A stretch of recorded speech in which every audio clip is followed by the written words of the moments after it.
Betting యాప్ల విషయంలో సినీ నటులపై case నమోదు కావడంపై సిపిఐ నేత నారాయణ స్పందించారు. కళామ తల్లి ఇచ్చిన గుర్తింపును ఆర్టిస్టులు తప్పుడు పనులకు వాడుతున్నారని నారాయణ మండిపడ్డారు. ఈ పాడు పనితో డబ్బులు ఎందుకు సంపాదిస్తున్నారని సినీ నటులను నారాయణ ప్రశ్నించారు. పాన్ పరాగ్ పేరుతో కొంతమంది అనైతిక వ్యాపారం చేస్తున్నారని సిపిఐ నారాయణ విమర్శించారు.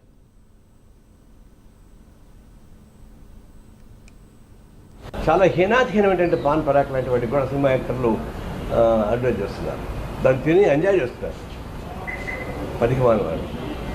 దీన్ని చూసినప్పుడు సాంఘిక అరాచకంతో కూడుకున్నటువంటిది, సాంఘిక హింసతో కూడుకున్నది, అనైతిక విలువతో కూడుకున్నటువంటి అంశాలపైన మీరు ఎందుకు మీ పాపులారిటీ ఉపయోగిస్తున్నారు?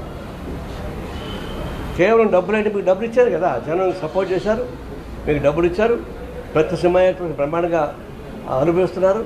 కొంతమంది సినిమా యాక్టర్ రిటైర్ అయిన వాళ్ళు మామూలు యూట్యూబ్లో యాక్ట్ చేసుకుంటున్నారు, సీరియల్స్ యాక్ట్ చేసుకుంటున్నారు. చేసుకోండి, అనేక సీరియల్స్ వస్తున్నాయి, దాన్ని చేసుకోండి. పోయి ఎందుకు పాడుపుత్రులు పని చేస్తున్నారు? ఇప్పుడు దాకా జనం చేత మెప్పించబడి ఇలాంటి చేస్తున్నప్పుడు ఎంతమంది ఆత్మహత్య చేస్తున్నారు బెట్టింగ్ మెహర్. ఇప్పుడు చిరంజీవి కోకోకోలా అడ్వర్టైజ్మెంట్ చేస్తున్నాడు. అప్పుడు నేను ఆయన లెటర్ రాశాను. ఈ కోకోకోలా అనేది నేనే కాచి చూశాను, బాండాలో పెట్టేసి కాశాను, తారులాగా వచ్చేసింది. అయ్యే కోకోకోలా తాగడం వల్ల అది అనారోగ్యం, పిల్లల్ని చెడగొడుతున్నావు.